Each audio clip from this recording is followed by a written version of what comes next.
Hey, hello everyone. So we are going to start the new chapter of class 10, that is pair of linear equation in two variable. Basically इसके पहले videos में हमने क्या क्या देखा है, हमने पॉलिनोमियल्स देख लिया, हमने रियल नंबर्स देख लिया. आज तीसरा जो चैप्टर है हमारा pair of linear equation in three variable, उससे स्टार्ट करने जाते हैं.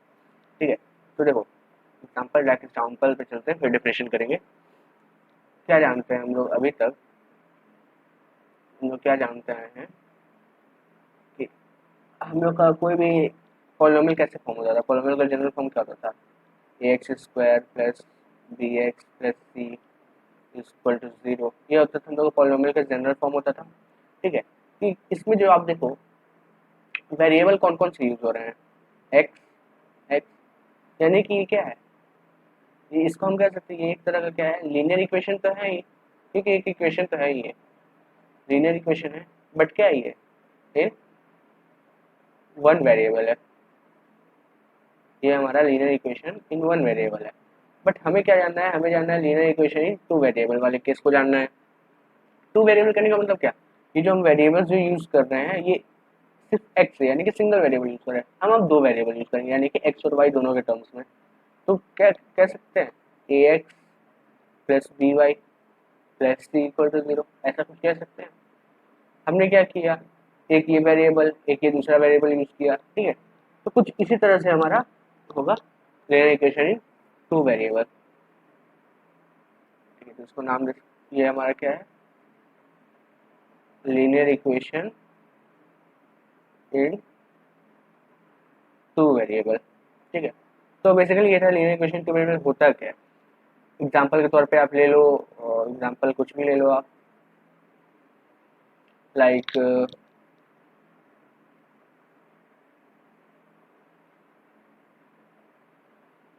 To x minus three y plus four equal to zero. मैं ये नहीं कह रहा कि एकदम करेक्ट है, ठीक है, बट एज पर एक एग्जाम्पल दे रहा हूँ लीनियर इक्वेशन टू वेरिएबल का. ठीक है, दो वेरिएबल होने चाहिए, हमें उससे मतलब है, हमें दो वेरिएबल होने से मतलब है. तो यहाँ से तो आपको डेफिनेशन पता चल गया होगा. डेफिनेशन क्या कहेगा, an equation of the form a x plus b Y plus c. यहाँ देखो इक्वेशन का फॉर्म क्या है हमारा, a x plus b Y plus c, इसी इसी फॉर्म में रहेगा, इक्वल टू जीरो. यहाँ पे ए बी और सी जो है वो रियल नंबर होगा. और मेन पॉइंट अब यहाँ गौर करना, ए एंड बी क्या होंगे, दोनों नॉन जीरो होंगे, यानी ए और बी की वैल्यू जीरो नहीं हो सकती, जीरो के अलावा कुछ भी हो सकती है. उसको हम लोग क्या कहेंगे, लीनियर इक्वेशन कहेंगे टू वेरिएबल वाला. ठीक है, पॉज करके आप चाहो तो ये लिख सकते हो. अब हम आते हैं अगला टॉपिक जो कि हमारा solution solution and system of linear equation पे है. अब सिस्टम ऑफ लीनियर इक्वेशन किसे कहते हैं, चलो मान लो कोई एक लीनियर इक्वेशन दे रखा है, आपको उसको सॉल्व करना है. एक एग्जांपल ले लेते हैं, like x plus Y is equal to two. एक लीनियर इक्वेशन दे रखा है, आपको उसको सॉल्व करना है, आपको एक्स और वाई की वैल्यू बतानी है. कहाँ से पता करोगे भैया, ये क्या है, ये एक सिंगल इक्वेशन आपको दे रखा है. यहाँ से हम दो वेरिएबल वाले का कैसे पता करते हैं. हाँ, अगर हमें ऐसे रहता x plus x is equal to two, तो हम यहाँ से बता सकते थे कि हाँ भैया एक्स की वैल्यू क्या होती है, वन होती है. बट यहाँ पे तो हमें ये सिंगल दे रखा है, तो कैसे. तो वही कहता है कि हमारा सिस्टम ऑफ लीनियर इक्वेशन क्या होता है कि दो इक्वेशन दिए रहेंगे. ठीक है, दोनों को साथ में लेके हमें सॉल्व करना होगा. जैसे मान लो यहाँ x plus Y is equal to two दे दे हमें, और एक दे दे x minus Y is equal to zero. हमारे पास दो इक्वेशन है. अब हम इसे सॉल्व कर सकते हैं. अब आप चाहो तो कहीं से मान लो आप फर्स्ट इक्वेशन वाले में से x की वैल्यू उठा लो. ठीक है, जिसे हम बेसिकली सब्स्टिट्यूशन मेथड करते हैं, जो कि हम आगे पढ़ेंगे.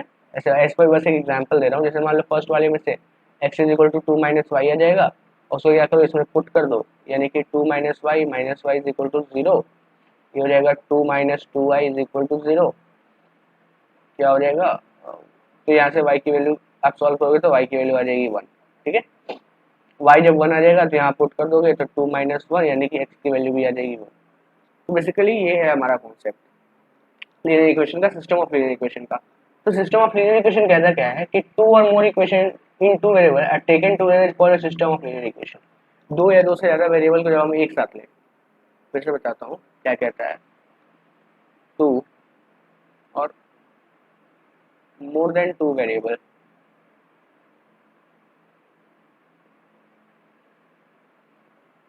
Taken together.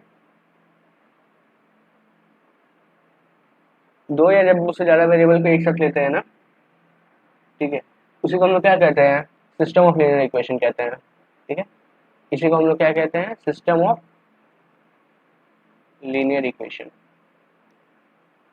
लीनियर इक्वेशन को एल ई से डिनोट कर रहा हूँ। ठीक है, आप एग्जाम में करके मत आ जाना, बट मैं बस अपने ये कर रहा हूँ। ठीक है, तो इसको हम लोग करेंगे सिस्टम ऑफ लीनियर इक्वेशन कह रही है। तो हमें पता चल गया सिस्टम ऑफ लीनियर इक्वेशन क्या होता है। अब उसी भी बेसिकली केसेस आ जाते हैं।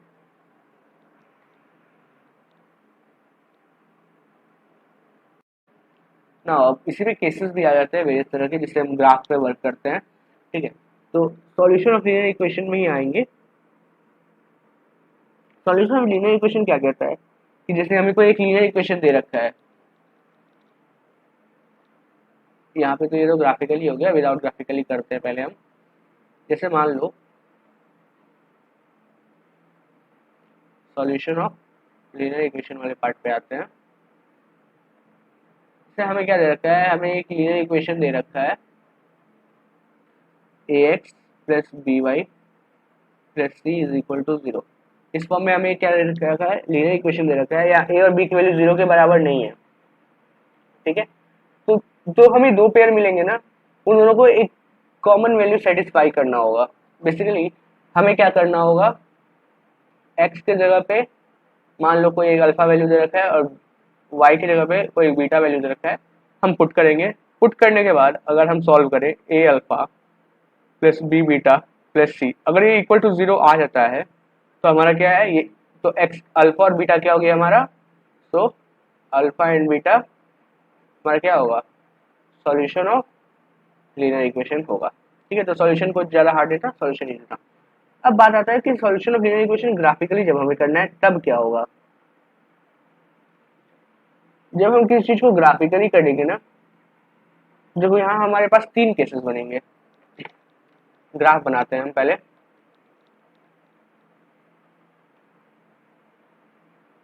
एक सिंपल से तीन तो हम ग्राफ बनाएंगे, तीन केस बनेंगे, तीन केस के लिए। एक केस ऐसा बनेगा ना, एक केस में क्या होगा, जैसे मान लो एक ग्राफ ऐसा बनेगा और दूसरा ग्राफ कैसे ही बने मेरे को कोई फर्क नहीं पड़ता, पर एक जगह पे क्या होगा, वो इंटरसेक्ट करेगा किसी एक पॉइंट पे आके, वो क्या करेगा, इंटरसेक्ट करेगा। इसको हम किसी और नाम से जानते हैं। एक ग्राफ ऐसा होगा जो कि क्या होगा, एक दूसरे के पैरेलल होगा। और एक ग्राफ हमारा ऐसा बनेगा ना जो कि एक सिंगल स्ट्रेट लाइन होगा, मतलब कि एक के ऊपर एक कॉन्साइड किया रहेगा। एक ऐसे और एक और बनाते हैं, चलो दूसरे कलर का ले लेते हैं। और दूसरा भी होगा जो कि ठीक इसी के ऊपर बनेगा। ठीक है, तो हमें लाइन टेढ़ा मेढ़ा हो गया, कोई दिक्कत नहीं, ठीक इसी के ऊपर बनेगा। ठीक है, तो कुछ मतलब कि इस तरह के हमारे ग्राफ्स हो सकते हैं। अभी मैं ये नहीं कह रहा कि यही तीनों होंगे, बट हो सकते हैं, ये मान के चलो कि हो सकते हैं।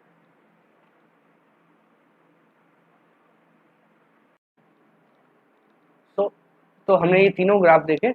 अब बेसिकली ग्राफ कहते क्या है ये देखो, जो हमारा फर्स्ट वाला ग्राफ है ना, फर्स्ट केस में क्या कहता है ना, जब दोनों इंटरसेक्ट कर देंगे तो यहाँ पे हमारा जो सॉल्यूशन निकलेगा वो होगा सिंगल सॉल्यूशन, इसको क्या कहेंगे, one solution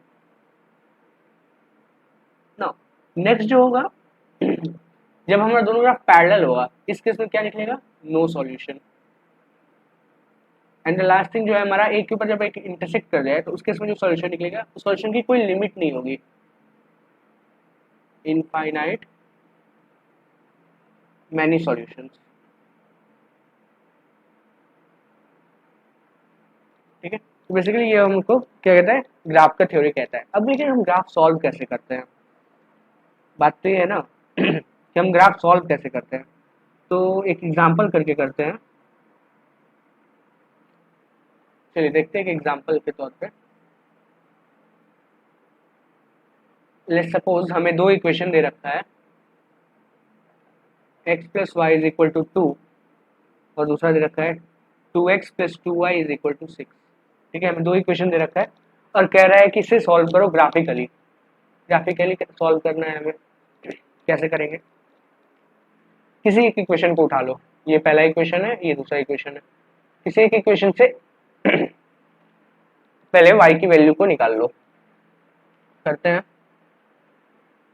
from equation 1। Equation 1 में आ जाओ, देखो तो अब y इज इक्वल टू क्या होगा, 2 माइनस एक्स। अब यहाँ से आप क्या करो, चार्ट प्रिपेयर करो, x और y की एक चार्ट को प्रिपेयर करो।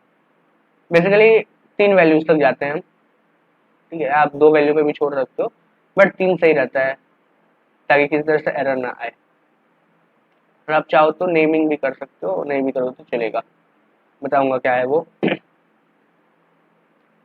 कर लेते हैं उसे, मैं नेमिंग कह रहा हूँ उसे ए बी और इसको सी नाम दे दो, कोई फर्क नहीं पड़ने वाला, थोड़ा सा हमारे लिए इजी हो जाएगा, ज़्यादा कुछ नहीं होगा। चलो y is equal to 2 minus x की वैल्यूज पुट करेंगे और यहाँ पे y की वैल्यू निकालना चाहेंगे। हम कोशिश करेंगे ना कि y की वैल्यू हमारी फ्रैक्शन में ना आए, ना ही x की वैल्यू फ्रैक्शन में ले, पॉजिटिव नेगेटिव चलेगा। अगर मैं x की वैल्यू को 2 पुट करूँ तो y क्या हो जाएगा, चेक करो, y is equal to 2 minus 2 यानी कि 0, y 0। ये मैंने पुट किया था x इज इक्वल टू 2। अब अगर मैं x इज इक्वल टू क्या पुट कर देते हैं, -2 पुट करते हैं तो क्या होगा, -2 पुट करते हैं तो y is equal to 2 minus minus हो जाता है 2 प्लस 2 यानी कि 4। और अगर तीसरी केस में अगर x is equal to 0 put कर दो तो y इज इक्वल टू क्या हो जाएगा, 2 माइनस 0 यानी कि 2। हमारे पास 3 वैल्यूज मिल गए। सिमिलर वे में अगले इक्वेशन से आते हैं। अभी मैं पूरा एकदम डिटेल में बता रहा हूँ ताकि आपको प्रॉब्लम ना हो, क्योंकि कुछ बच्चे ऐसे हो सकते हैं जिनको ये चीज़ें नहीं आती हैं। तो फ्रॉम इक्वेशन 2, इक्वेशन 2 हमारा क्या था, 2x plus 2y is equal to 6। यहाँ से मैं y की वैल्यू निकाल सकता हूँ क्या, 6 माइनस 2x बाई 2 आएगी हमारी y की वैल्यू। या चाहो तो इसे आप फर्दर सिंप्लीफाई कर दो, 2 कॉमन कर दो तो 3 माइनस एक्स बाई 2। आप यहाँ से भी कर सकते हो, आप यहाँ से भी कर सकते हो, 2 कैंसिल यानी कि 3 माइनस एक्स, एक सिंप्लीफाइड वैल्यू हमने निकाल लिया यहाँ से। तो y is equal to 3 minus x, अब वेरियस वैल्यूज पुट करेंगे। मान लो x is equal to 3 put कर दो तो y क्या आएगा, 3 माइनस 3 यानी कि 0। चार्ट बना लेना आप,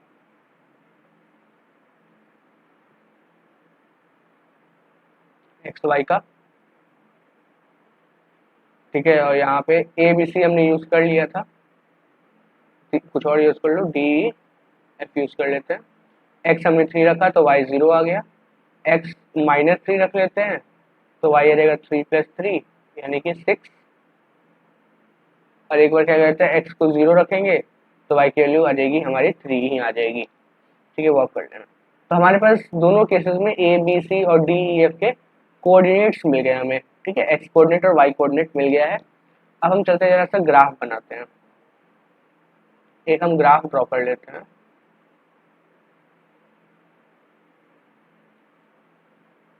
तो वो आपके पास तो मेजरमेंट होगा, आप मेजर करके कर लेना। मैं यहाँ पे एक रैंडम कर रहा हूँ क्योंकि कोई मेजरमेंट अवेलेबल नहीं है मेरे पास, ठीक है। तो ये तो हमारा कोऑर्डिनेट क्या होगा, 0,0। यहाँ पे जो होगा वो होगा 0,0, ठीक है। ये जो हमारा कोऑर्डिनेट है, ये जो हमारी लाइन है, ये क्या है, हमारी एक्स एक्सिस है, ये वाई एक्सिस, इधर हमारा जा रहा है एक्स बार और नीचे की तरफ आ रहा है वाई बार। मैंने एक्स बार को उतना बड़ा लिया नहीं है कि देखो वैल्यू चेक करो, नेगेटिव में -3 तक ही हमको जाना है, ठीक है। इसीलिए करते हैं, जैसा इन पे मार्क कर लिया जाए कौन क्या है। ये तो 0,0 हो गया, यहाँ पे मान लेते हैं 1 2 3 4 5 6 7। तो ये मेरा एग्जैक्ट वो मार्क किया हुआ नहीं है, ठीक है, मेरे को एग्जैक्ट पता नहीं है। -1 -2 -3 -4, इस सब की डिस्टेंस जो है ना वो एग्जैक्ट नहीं है, ठीक है, दैट्स वाई थोड़ा सा इधर उधर आ सकता है। यहाँ से भी ले लेते हैं, -1 -2 -3। हमने ग्राफ पे प्लॉटिंग कर दी, अब हमें वैल्यूज के हिसाब से काम करना है अपना। अब देखो, पहले इक्वेशन 1 को प्लॉट करते हैं, x2 0 क्या है हमारा 2,0, x से 2, y से 0, यानी कि यहीं पे बनेगा, क्या बनेगा, a। नेक्स्ट आ जाओ, b क्या है, -2,4, b है हमारा -2,4, -2 x वाले साइड से और 4 है y वाले साइड से।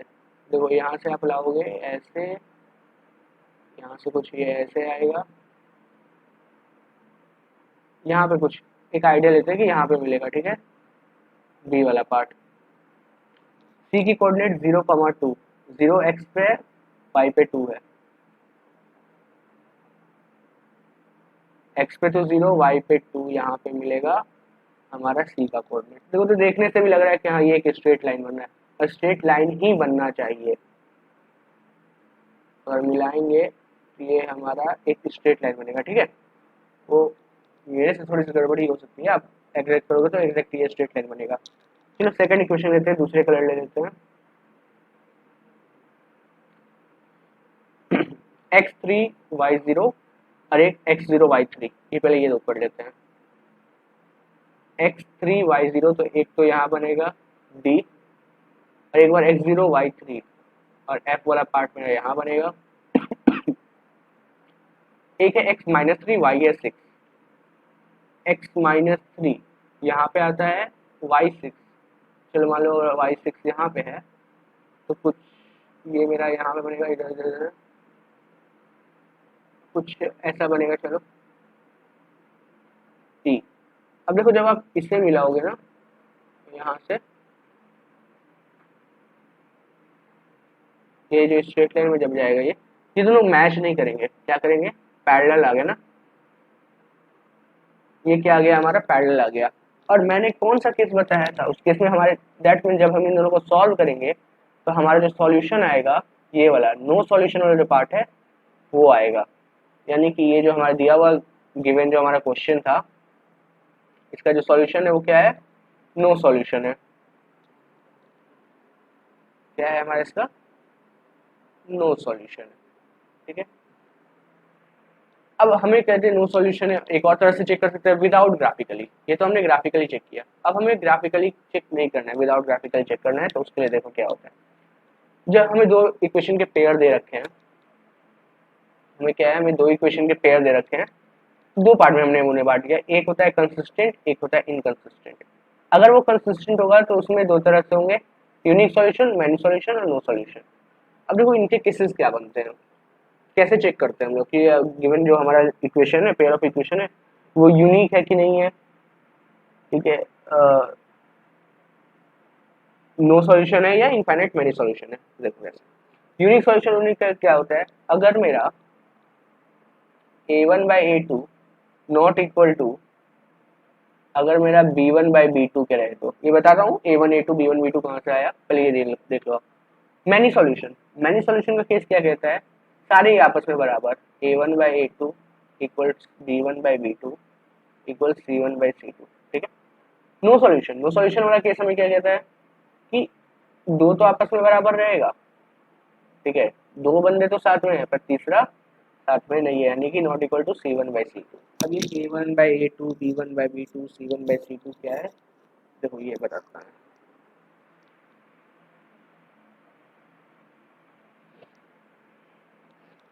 ये a1 a2 b1 b2 c1 c2 कहाँ से आया, हमें पता है ना, दो इक्वेशन के दो पेयर होते हैं ना, तो जनरल फॉर्म क्या था, ax plus by plus c is equal to 0, ये तो पहला पेयर है। पहले के लिए हमने इसे मान लिया a1 b1 और c1, और दूसरा पेयर क्या मान लेते हैं, a2x b2y plus c2 is equal to 0, ठीक है। तो यहीं से हमारा दो पेयर मिलते हैं, यहीं से हमारा a1 b1 c1 है। चलो जो हमने एग्जांपल ले रखा था ना, इसी पे इंप्लीमेंट करते हैं, यहीं पे मैं कर लेता हूँ फटाक से, देखना। a1 क्या है मेरे पास 1 है, a2 क्या है, b1 क्या है 1 है, a1 2 है, b2 2 है, ये उधर जाके माइनस में हो जाएगा ना, अगर मैं लिखूं x plus Y minus 2 is equal to 0, और दूसरा आएगा 2x plus 2y minus 6 is equal to 0, ठीक है, ये दो आएगा। चेक करते हैं जरा, a1/a2 1/2 आया, b1/b2 निकालते हैं 1/2 आया, c1/c2 निकालते हैं, तो -2/-6 आया, यानी कि 1/3 आया। अच्छा, अभी देखो, अगर ये नो सॉल्यूशन है, क्या होगा, a1/a2 b1/b2 दोनों आपस में बराबर होगा, लेकिन c1/c2 के बराबर नहीं होगा। देखो ये केस फेल हो गया ना, a1/a2 b1/b2 ये दोनों तो आपस में बराबर है। देखो इसमें देखा जाए तो a1/a2 b1/b2 आपस में बराबर है, a1/a2 b1/b2 और c1/c2 ये तीनों आपस में बराबर नहीं है, दो ही बराबर है। दो बराबर है, एक बराबर नहीं है, दो साथ में एक साथ में नहीं है, तो ये किसका केस आता है, ये आता है नो सॉल्यूशन का केस। ठीक है, तो ग्राफिकली और नॉन ग्राफिकली हमने दोनों तरह से देख लिया। नेक्स्ट वीडियो में हम इसके रिलेटेड क्वेश्चंस करेंगे। ठीक है, उम्मीद करता हूँ वीडियो पसंद आया होगा। तब तक के लिए चैनल को सब्सक्राइब कर देना, दोस्तों के साथ शेयर कर देना वीडियो को। मिलते हैं नेक्स्ट वीडियो में। Have a nice day. Welcome everyone after the break. So last video तक हमने, लास्ट ब्रेक जाने पहले हमने देख लिया था, बहुत सारी चीज़ें देख ली थी, जैसे कि हमारा जो प्रैक्टिस क्वेश्चंस हो गए, फिर हमने देखा कि कैसे हम कोई भी दो इक्वेशन है उसे ग्राफ पे हम कैसे प्लॉट कर सकते हैं। ठीक है, नाउ अब हम देखने जा रहे हैं method of solving linear equation. Linear equation को किस किस तरह से सॉल्व कर सकते हैं, क्या क्या मेथड होते हैं इसको सॉल्व करने के। तो बेसिकली जो लीनियर इक्वेशन होता है ना, उसको सॉल्व करने के हमारे पास तीन मेथड्स होते हैं। सीबीएसई के टर्म के हिसाब से आपको दो ही पढ़ना है अभी, बट तीन होते हैं और मैं तीनों ही बताऊंगा क्योंकि आगे जाके आपको वो काम आने वाला है। जो सबसे पहला मेथड होता है उसको हम लोग करते हैं सब्स्टिट्यूशन मेथड।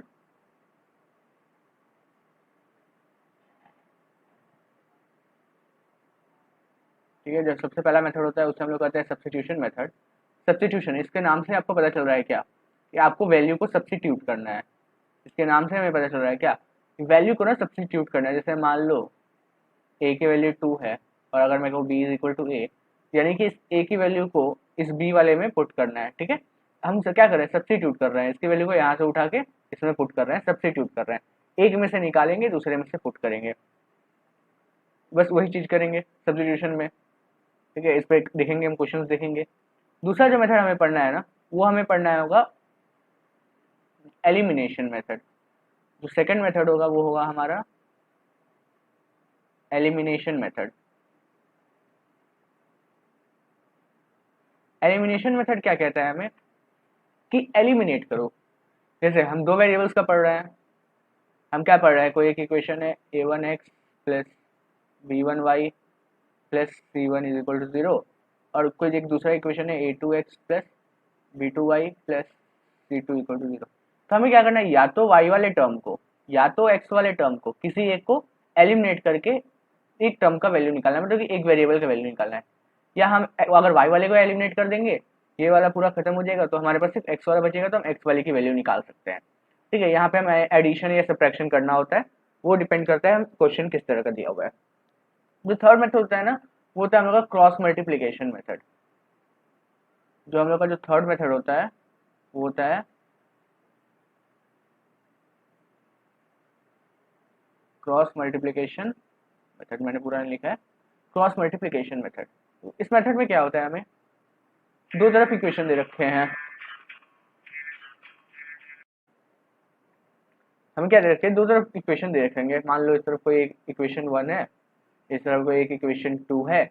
हमें क्या करना है, ये मतलब कि फ्रैक्शनल फॉर्म में रहेगा या जिस फॉर्म में रहेगा, हमें क्या करना होगा, क्रॉस मल्टीप्लाई करना होगा वेरियस मेथड्स को यूज करके इसमें भी। ठीक है, तो ये सारी चीजें हम देखेंगे करना कैसे। बेसिकली मैं इन वर्ड्स का मतलब आपको बता दिया। अब चलिए करते हैं, स्टार्ट करते हैं। हमारा जो फर्स्ट मेथड है वो क्या है, हम लोग का सब्स्टिट्यूशन मेथड है।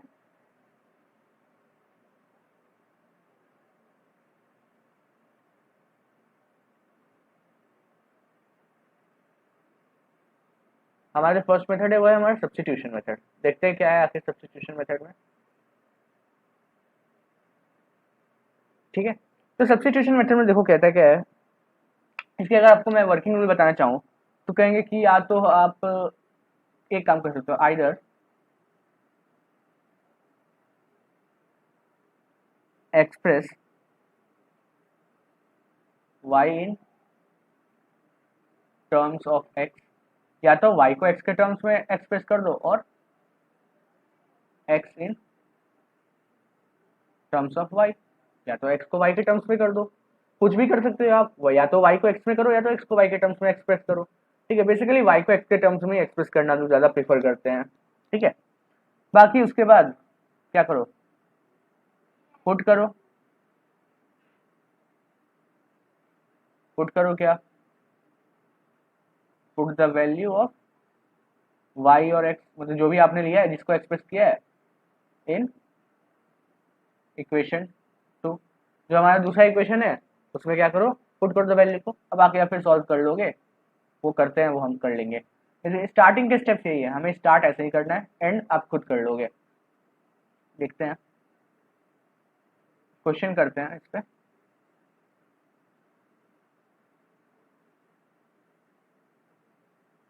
ओके, सो क्वेश्चन पे जब हम आते हैं तो हमें क्या कह रहा है, क्वेश्चन है सॉल्व करना है 7x minus 2y is equal to 1, और दूसरा इक्वेशन दे रखा है हमें 3x plus 4y is equal to 15।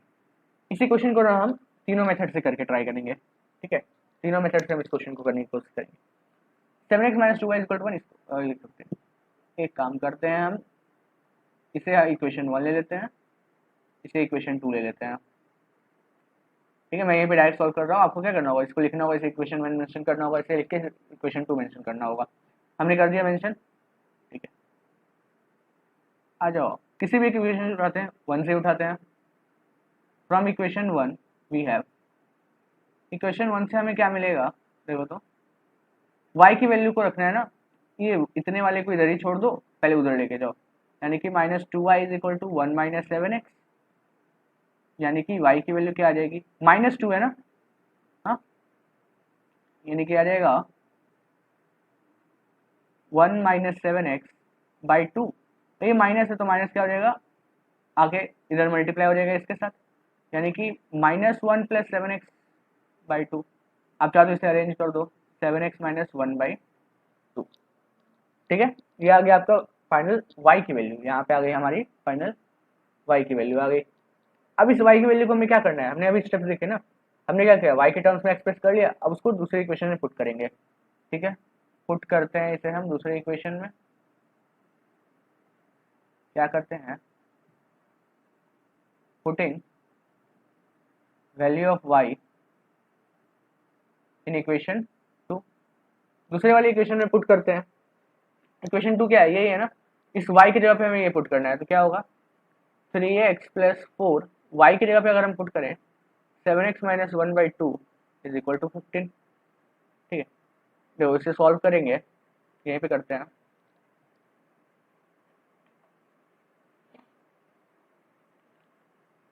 यहाँ पे स्पेस कम हो जाएगा।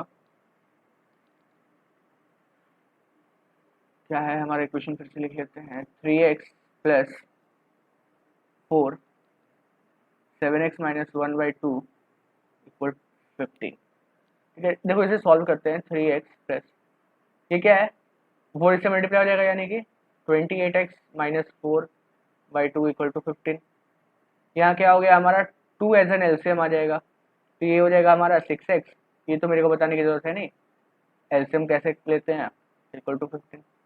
देखो 2 इधर डिवाइड में है ना, इधर जाके क्या हो जाएगा, मल्टीप्लाई में हो जाएगा, और 6x प्लस 28x हो जाएगा 34x minus 4 is equal to 15, two हो जाता है 30, -4 को उधर लेके चले जाए, 34x is equal to 30 plus 4, यानी कि ये आ गया हमारा 34, यानी कि x की वैल्यू क्या रहेगी, 34 मल्टीप्लाई में इधर डिवाइड में आ गया 34 बाई 34, यानी कि हमारा जो फाइनल आंसर आया x की वैल्यू आ गई 1। तो हमारी x की वैल्यू तो आ गई 1। अब हम क्या करेंगे, इसे पुट करेंगे पहले वाली इक्वेशन में, यहीं पे करते हैं, ठीक है। देखो उसके बाद मैं यहाँ से इधर बढ़ रहा हूँ,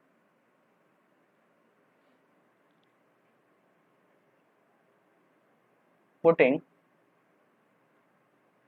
value of x in equation.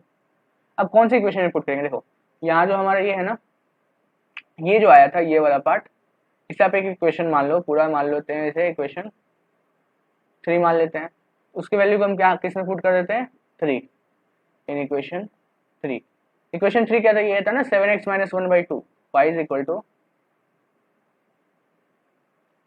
Equation 3 ये था ना, y is equal to 7x minus 1 by 2, यानी कि 7x की वैल्यू 7, x की वैल्यू है 1 -1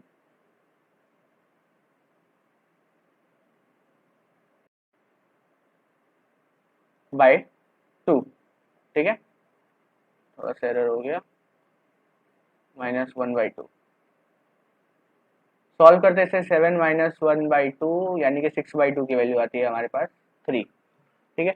हमारे पास x की वैल्यू भी आ गई, हमारे पास y की वैल्यू भी आ गई, यही था हमारा सब्स्टिट्यूशन मेथड। और किसी भी तरह का क्वेश्चन आएगा आपको सेम इसी तरह से करना है, कुछ हार्ड नहीं है सब्स्टिट्यूशन मेथड में। एक की वैल्यू निकालनी है, दूसरे में पुट करनी है। मेरे को उम्मीद है कि इतना तो आपको आता होगा कि आप ये स्विच कर सकते हो, क्योंकि बोर्ड सब बहुत क्लोज आ चुके हैं, इसलिए मैं एकदम डिटेल वीडियो पे नहीं जा रहा हूँ। वन शॉट करेंगे, कवर करेंगे फटाफट, ठीक है, जितनी जल्दी हो सके खत्म करेंगे। नाउ नेक्स्ट बढ़ते हैं, हमने सब्स्टिट्यूशन मेथड तो देख लिया, अब हम देखेंगे एलिमिनेशन मेथड। एलिमिनेशन मेथड क्या कहता है?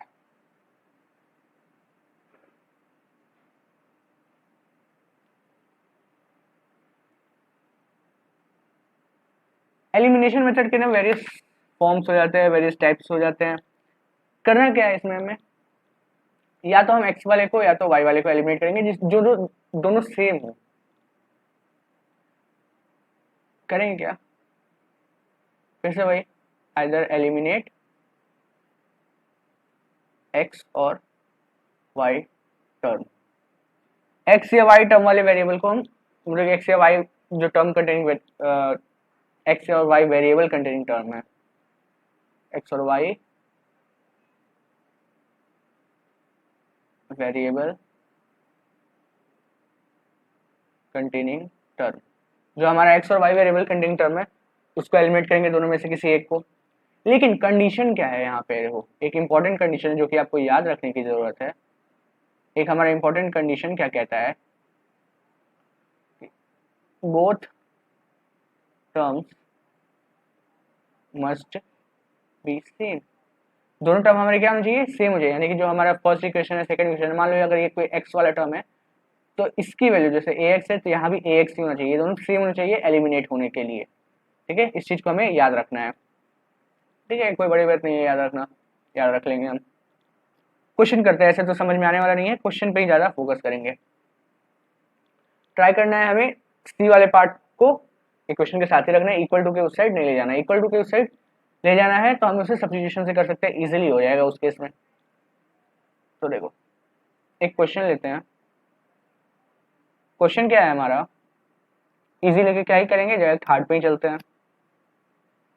2ax minus B Y plus A plus 4b equal to 0, ठीक है। अभी मैं सिर्फ एक एक क्वेश्चन करा के आगे बढ़ रहा हूँ ताकि आपका कॉन्सेप्ट क्लियर हो जाए, फिर जो नेक्स्ट वीडियो आएगी ना उसमें मैं क्वेश्चंस पे पूरा फोकस करूंगा। ये हो गया हमारा। अब देखो इसी को सॉल्व करना है, तो सॉल्व करने से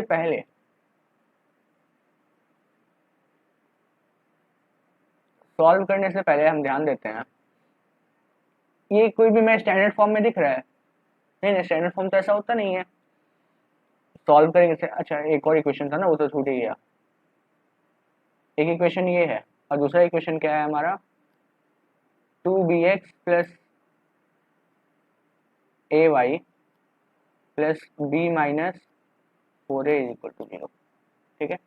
अब हम जरा इसे सॉल्व करते हैं। देखो जो हमारा पहला इक्वेशन था ना उसे स्टैंडर्ड फॉर्म में लेके आते हैं। जो भी हमारा इक्वेशन था 2ax minus B Y plus A plus 4b equal to 0, ठीक है। ये था हमारा इक्वेशन, इसे जरा सा हम स्टैंडर्ड फॉर्म में लेके आते हैं, क्या होगा 2ax minus 2b y plus ए प्लस 4b इक्वल 0, ठीक है। ये देखो ये x कंटेनिंग टर्म है, ये y कंटेनिंग टर्म है और ये पूरा एक हमारा कांस्टेंट टर्म है। कुछ ज़्यादा ही लाइट हो गया, ये कलर दूसरा ले लेते हैं। ये तो हमारा बन गया इक्वेशन 1। इक्वेशन 2 क्या था हमारा, दूसरा क्या था, 2bx plus A Y plus B minus 4a equal to 0, यही था।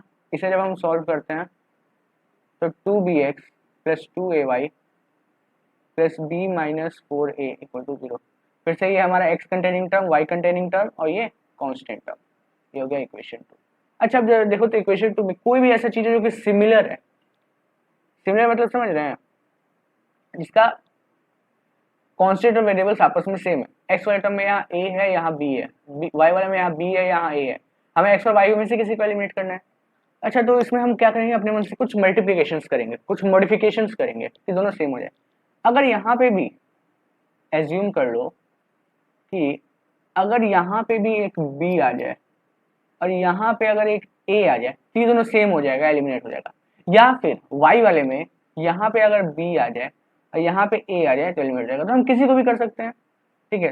तो मैं आपको एक्स वाला करके दिखाऊंगा, क्योंकि एक्स वाले में एक है कि दोनों का देखो सब्ट्रैक्शन ही करना है हमें, एलिमिनेट करने के लिए तो सब्ट्रैक्शन ही करेंगे।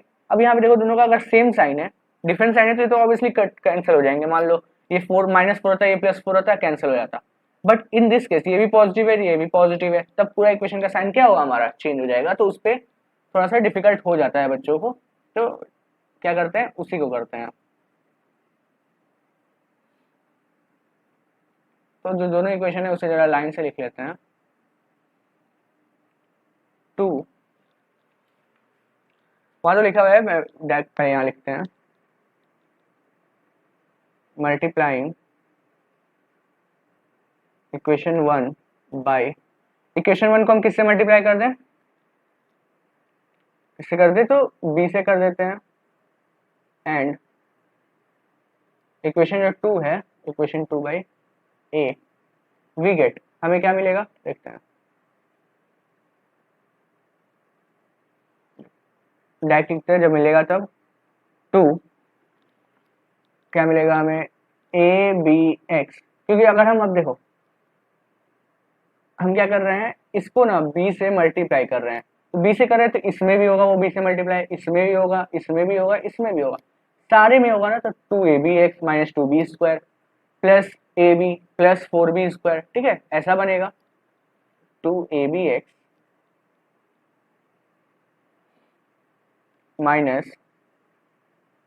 2b²y plus A B plus 4b² equal to 0। ये था हमारा पहला वहां से इक्वेशन था। और दूसरा हमें क्या मिलेगा, दूसरे में ए से की है तो 2ab(x plus 2a²y plus A B minus 4a² equal to 0। हमें क्या करना है, सब्ट्रैक्ट करना है। तो यहाँ पे आप मेंशन कर सकते हो बाय ए एंड, देखो दोनों साइन सेम है ना, सब्ट्रैक्टिंग आप मेंशन कर सकते हो, ठीक है। तो हम सब्ट्रैक्ट करते हैं, तो साइन सेम है तो यहाँ साइन हो जाएगा माइनस माइनस, सब्ट्रैक्शन तो मेरे को उम्मीद है आपको आता है, ठीक है। ये हो गया हमारा कैंसल आउट। यहाँ से देखो इस पार्ट से ये वाला जो है, यहाँ पे हमारा क्या बचा, माइनस माइनस होता है प्लस, लेकिन साइन तो का माइनस का, माइनस 2b²y माइनस 2a², यहाँ से बचा। देखो ये प्लस ए बी है और ये हो गया माइनस ए बी, ये भी कैंसल आउट हो गया। ये है प्लस 4b² और ये भी है प्लस 4a², यानी कि plus 4b² plus 4a² equal to, ये तो 0 ही हो गया। अगर इधर भी कुछ रहता तो बात अलग होता, ठीक है। अब देखो जब इसे सॉल्व करते हैं, यहाँ तो हम क्या कॉमन है, हमें दिख रहा है क्या, -2y कॉमन दिख रहा है हमें यहाँ पे।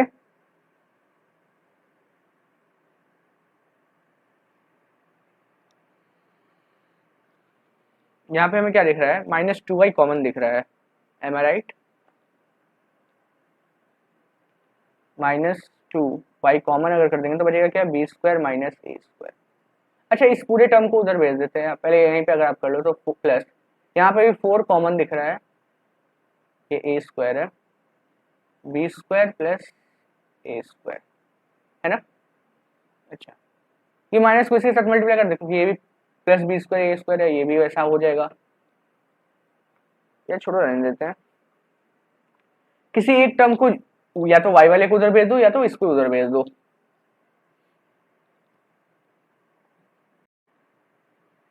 तो यहाँ पे कैरियर हो गया था, हमने यहाँ माइनस कॉमन किया ना, तो यहाँ से ये पॉजिटिव हो जाएगा, प्लस में बदल जाएगा। Now that's great.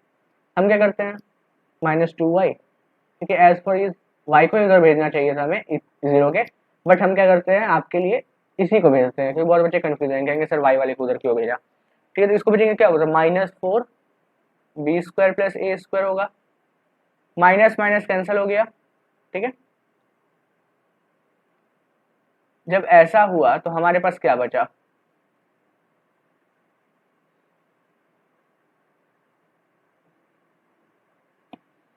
जब ऐसा हो गया ना तो हमारे पास जो बचा है वो है 2y b² plus a² is equal to 4b² plus a²। आप 10th में आ गए हो, इतने बड़े हो गए, तो आपको ये भी पता है कि ये 2 टाइम्स जाएगा, फिर आके डिवाइड हो जाएगा, ये पूरी तरह से कैंसिल हो जाएगा, तो y की वैल्यू आ जाएगी 2। हमने एलिमिनेट करके y की वैल्यू को निकाल लिया है। अब क्या करेंगे, इस y की वैल्यू को हम किसी में भी पुट कर सकते हैं, हमारा सॉल्यूशन आ जाएगा। ठीक है, लेकिन मैं चाहता हूँ कि एक बार आपको x को एलिमिनेट करके भी उसकी वैल्यू निकाल के दिखा दूँ, ताकि इसी में दोनों दोनों सॉल्व हो जाए। नहीं तो हम क्या करते, इस y की वैल्यू को उठाते और इस y की वैल्यू को इसमें या किसी में भी पुट कर देते तो हमारा आंसर आ जाता। ऐसा कोई दिक्कत नहीं था, बट सॉल्व करना ज़्यादा जरूरी है। हम क्या करते हैं अब, नाउ अगर हमें सॉल्व करना है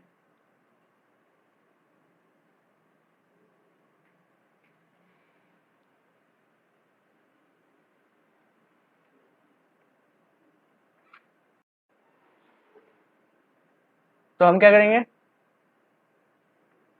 फिर से उसी इक्वेशन में आएंगे जो हमारा ये इक्वेशन था, सॉल्व किया हुआ इसमें। अब हम क्या करेंगे, x वाले को एलिमिनेट कर लिया ना, अब y वाले को एलिमिनेट करते हैं x की वैल्यू निकालने के लिए। तो सेम है, इसमें a से मल्टीप्लाई करो और सेकंड वाले में b से मल्टीप्लाई करो, तो उतना तो आप लिख लेना। ठीक है, फटाफट करेंगे। तो यहाँ देखो,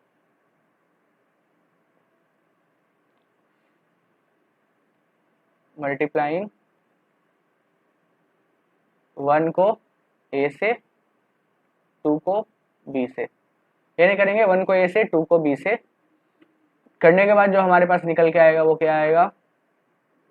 और फिर हमें क्या करना है, एडिशन सब्ट्रैक्शन जो भी करना है वो आप देख लेना, आपको क्या करना है वो मैं आपके ऊपर छोड़ता हूँ। ऐसे यहाँ पे इस केस में हम लोग क्या करेंगे, एडिशन करेंगे, क्योंकि दोनों का साइन सेम है, याद रखना, सेम साइन, तो दोनों का साइन डिफरेंट है। Same sign subtraction, different sign addition होता है, याद रखना होगा आपको। तो हमारा क्या जो निकल के आएगा, 2a² minus 2aby plus a² plus 4ab equal to 0, और नीचे आ जाएगा 2b² minus 2aby, sorry plus में 2aby plus b² minus 4ab equal to 0।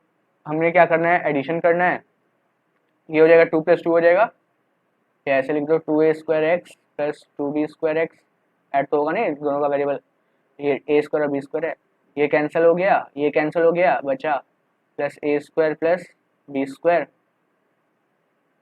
आगे आ जाओ, आगे आए तो हमने क्या देखा, क्या देखा, क्या देखा, क्या देखा, कलर चेंज कर लेते हैं जरा सा। आगे आए तो आगे हमने क्या देखा कि हमारे पास क्या बचा है, 2a² plus 2b² plus a² plus b²। ठीक है, 2a² plus 2b² plus a² plus b² equal to 0। हमारे पास ये बचा है, यहाँ से 2x कॉमन हो जाएगा तो बचेगा क्या, a² प्लस b², और ये पूरे को अगर हम एक साथ लेके उधर भेज दें तो माइनस a² प्लस b² हो जाएगा ऐसा, ये कैंसिल हो जाएगा, दोनों कैंसिल हो जाएगा वन टाइम में, यानी कि 2x इज इक्वल टू -1, यानी कि यहाँ से x की वैल्यू क्या आ जाएगी, -1/2। ठीक है, हो गया हमारा answer. So x is equal to -1/2 आया, और y इज इक्वल टू हमारे पास क्या आ गया था, y की वैल्यू आ गई थी 2, और y की वैल्यू आ गई 2। हो गया हमारा एलिमिनेशन मेथड कंप्लीट। ठीक है, तो ये था हमारा एलिमिनेशन मेथड। अब हमें जो आखिरी जो मेथड पढ़ना है वो है हमारा, जो कि आपके सिलेबस से जा चुका है, तो बेसिकली मेरे को उसको नहीं बताना चाहिए, पर बता दूंगा कभी बाद में। लेकिन एलिमिनेशन मेथड के ना कुछ टर्म्स हैं जिसे आपको जानना बहुत जरूरी है। वो क्या है, क्योंकि सब क्वेश्चन तो एक सेम तरह के नहीं ना मिलेंगे आपको। बच्चे तो नहीं कि आपको उठा के दे देगा कि लो लो बेटा ये लो, बहुत इजी क्वेश्चन है, आप कर लो आप लोग, नहीं ना। तो उसी के लिए बताता हूँ, कुछ क्वेश्चन ऐसे होंगे ना जिनमें पैटर्न थोड़ा अलग टाइप का रहेगा। अब देखो आपको एक क्वेश्चन ऐसा मिलेगा, मान लेते हैं 47x plus 31y is equal to 63। एक इक्वेशन ये दे रखेगा, दूसरा 31x plus 47y is equal to 50। दूसरा इक्वेशन आपको ये दे रखेगा, कहेगा इसको सॉल्व करो। करना क्या है यार, आप फिर कहोगे कि एक्स एक्स वाले को कॉमन करेंगे फिर सॉल्व करेंगे पुट कर देंगे वैल्यू, या वाई वाले को कॉमन करेंगे सॉल्व करेंगे पुट कर देंगे वैल्यू। क्यों हमें उतना टाइम को वेस्ट करना, हमें जो अपना टाइम है ना उसे क्यों वेस्ट करना है। हमारे पास एग्जाम में लिमिटेड टाइम रहता है, अनलिमिटेड टाइम तो रहता नहीं है। तो सॉल्व करना कैसे इसे, तो जब देखो जब टर्म्स इंटरचेंज हो, देखो यहाँ 47x के साथ है, यहाँ 47y के साथ है, यहाँ 31 जो है वो y के साथ है, यहाँ 31 x के साथ है। जब ऐसा केस हो, टर्म्स इंटरचेंज हो, x और y वेरिएबल के, ठीक है, कांस्टेंट जो है वैल्यूज है वो इंटरचेंज हो, क्या करो एक बार आप इसे करो ऐड, मतलब ये दोनों इक्वेशन को ऐड कर दो, 1 एंड 2 को, दोनों इक्वेशन को ऐड कर दो, ठीक है। सेकंड केस में क्या करो, फिर उसको आप सब्ट्रैक्ट कर दो 1 एंड 2 को। जब ऐड करोगे ना इन दोनों को, जब इन दोनों को ऐड करोगे तो वहां से आपको एक लीनियर इक्वेशन मिलेगा, इसको करोगे यहाँ पे भी आपको एक लीनियर इक्वेशन मिलेगा, ठीक है। ये इक्वेशन 1 इक्वेशन 2, इसे इक्वेशन 3 बना देना, इसे इक्वेशन 4 बना देना, 3 और 4 को फिर आप इजीली सॉल्व कर लोगे, ठीक है, कोई बड़ा बात नहीं है। इसे मान लो अगर इसे हम क्या करते हैं, अगर ऐड करेंगे ना तो हमें मिलेगा x plus Y is equal to 1, और जब फिर इसे सब्ट्रैक्ट करेंगे तो मिलेगा x minus Y is equal to 3। अब क्या करो, देखो तो ये भी x वाली भी सेम है, y वाली सेम है, कुछ भी ऑपरेशन कर सकते हो। हम क्या करते हैं, y की वैल्यू क्या है, y एडिशन कर सकते हैं यहाँ पे, क्योंकि साइन क्या डिफरेंट है, y कैंसिल हो जाएगा, 2x इज इक्वल टू 4 आ जाएगा, यहाँ से x की वैल्यू आ जाएगी 2, x की वैल्यू को 2 को उठा के इसमें पुट कर दो, किसी में फर्स्ट वाले में पुट कर देंगे तो y की वैल्यू हो जाती है 1 माइनस एक्स, यानी कि y की वैल्यू हो जाती है 1 माइनस 2 यानी कि -1। हो गया कंप्लीट, इतना ही तो था, कुछ तो था नहीं। आगे बढ़ते हैं अगले तरह के क्वेश्चन में। अगले तरह के क्वेश्चन में हमें एजम्पशन पे चलना रहता है। अब पूछोगे सर एजम्पशन पे क्या है, तो देखो बताता हूँ। अब हमें क्वेश्चन में कुछ इस फॉर्म में रहेगा, क्वेश्चन में ना 1/x और 1/y कुछ ऐसा रहेगा, ठीक है। तब हम क्या करेंगे, एक एग्जांपल लेते हैं, 3a/x minus 2b/y plus 5 equal to 0, एक ये दे रखा है। दूसरा में क्या दे रखा है, a/x plus 3b/y minus 2 equal to 0, ठीक है, हमें ये तो दे रखा है। तो अब करेंगे भाई, इसे सॉल्व कैसे करेंगे। अब कुछ लोग होंगे थोड़ा सा दिमाग लगाएंगे, कहेंगे कि सर एक्स वाई का एलसीएम ले लेते हैं, ठीक है, इसको सॉल्व करते हैं, एक्स वाई को तो 0 से भेज देंगे तो 0 से कंप्लीट हो कट ही जाएगा, ठीक है भैया लो हम कर देंगे। लेकिन यहाँ 5 है, नीचे 1 है, एक्स वाई से तो 5xy आ जाएगा, तब क्या करोगे, फंस जाओगे ना। ऐसा नहीं है कि होगा नहीं, पर फंस जाएंगे। तो उस केस में क्या करेंगे, ये देखो ये क्या है, इसको ऐसे लिख सकते हैं 3a मल्टीप्लाई 1/x, इसको लिख सकते हैं 2b मल्टीप्लाई 1/y। और जब इसे भी अलग करोगे ना तो यहाँ से भी a मल्टीप्लाई 1/x निकलेगा, यहाँ से 3b मल्टीप्लाई 1/y निकलेगा, निकलेगा ना, बस बता रहा हूँ आपको, निकलेगा, हाँ भैया निकलेगा, ठीक है। तो जब ये निकलेगा तो हम क्या करते हैं, क्या करेंगे, लेट 1/x को एक मान लेंगे u और 1/y को मान लेते हैं v। तो अब हमारी इक्वेशन किस में ट्रांसफॉर्म हो गया, 3au हो गया ट्रांसफॉर्म, देखो तो minus 2by plus 5 equal to 0, ये किस में बदल गया, au plus 3bv minus 2 equal to 0। देखो तो आपके पास एक सिंपल इक्वेशन आ गया, आपको इसको सॉल्व करने आता है एलिमिनेशन मेथड से। वहाँ एक्स वाई वेरिएबल थे, यहाँ यू वी वेरिएबल है, बाकी आप सॉल्व कर सकते हो, स्वाहा, ठीक है, कोई दिक्कत ना, कोई दिक्कत ना। अब बात करते हैं कि एक्स और वाई की वैल्यू कैसे निकालेंगे। चलो मान लो हम सॉल्व किया तो हमारे पास यू की एक वैल्यू आई, इसी को अगर आप सॉल्व करोगे, मैं करने तो नहीं जा रहा, बट सॉल्व किया ना तो हमारे पास जो यू की वैल्यू आ रही थी -1/a आई है, यू की जो वैल्यू आई है वो है -1/a, और हमें पता है पहले क्या यू क्या है, एक्स है, यानी कि 1/x is equal to -1/a, यानी कि एक्स की वैल्यू यहाँ से आ जाएगी -a। कर दो ना, इसको इधर भेज दो, इसको इधर भेज दो, आ गई आपकी एक्स की वैल्यू -a, आ जाएगी ना, ऑब्वियसली आ जाएगी।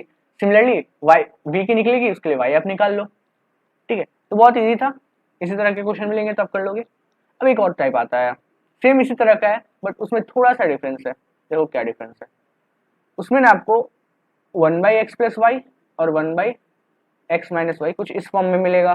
जैसे 1/x+y मिल सकता है, ठीक है, कुछ भी मिल सकता है, मतलब कि सिंगल वेरिएबल नहीं रहेगा साथ में। इसे भी आप फिर से u मान लो, इसे भी आप फिर से v मान लो, कोई दिक्कत नहीं, कोई दिक्कत नहीं है। फिर उसके बाद u और v की वैल्यू निकलेगी कुछ। एक एग्जांपल ही ले लेते हैं, मान लो 57/x+y plus 6/x-y equal to 5 दे रखा है। एक दे रखा है 38/x+y plus 21/x-y is equal to 9। आप लोग सर एक ही बार स्पीड बढ़ा दिए हैं। ठीक है, अब क्या करेंगे, हमने क्या कहा 1/x+y को u लो, 1/x+y को v लो, तो क्या होगा 57u plus 6v is equal to 5 हो जाएगा। ये हो जाएगा 38u plus 21v is equal to 9 हो जाएगा। कोई दिक्कत ना भाई। फिर से हमारा वही आ गया स्टार्टिंग एलिमिनेशन मेथड। ले भैया हमको तो आता है इसको सॉल्व करना, हम कर लेंगे ना। हाँ कर लेंगे, लो कर लिया इसे सॉल्व। कर लिया जब इसे सॉल्व तो हमारे पास जो u और v की वैल्यू आई है बताते हैं वो। तो हमें जो u की वैल्यू आई है ना यहाँ से, वो आई है 1/19। हमें पहले से पता है u क्या है, 1/x+y इज इक्वल टू 1/19। अच्छा, जब ऐसे आप क्रॉस मल्टीप्लाई करोगे तो सॉल्व कर लोगे ना। ऐसे हम मैं डायरेक्ट बता सकता हूँ ना कि ऊपर का न्यूमरेटर सेम है तो डिनोमिनेटर भी आपस में इक्वल होगा। यहाँ से x+y की वैल्यू आ जाएगी 19। सेम केस आ जाओ, v की वैल्यू जो हमारी आई है ना 1/3 आई है, यानी कि 1/x-y की वैल्यू 3 है, यानी कि यहाँ से x-y की वैल्यू भी 3 है। अब देखो भैया ये एक अलग इक्वेशन है, ये एक अलग इक्वेशन बन गया। फिर से हम दोनों को सॉल्व कर लेंगे, इक्वेशन 3 इक्वेशन 4 मान के सॉल्व कर लेंगे। एलिमिनेशन मेथड लगा दो, सब्स्टिट्यूशन लगा दो, कोई कुछ करने नहीं जा रहा, सॉल्व कर लो, आ गया आपका आंसर।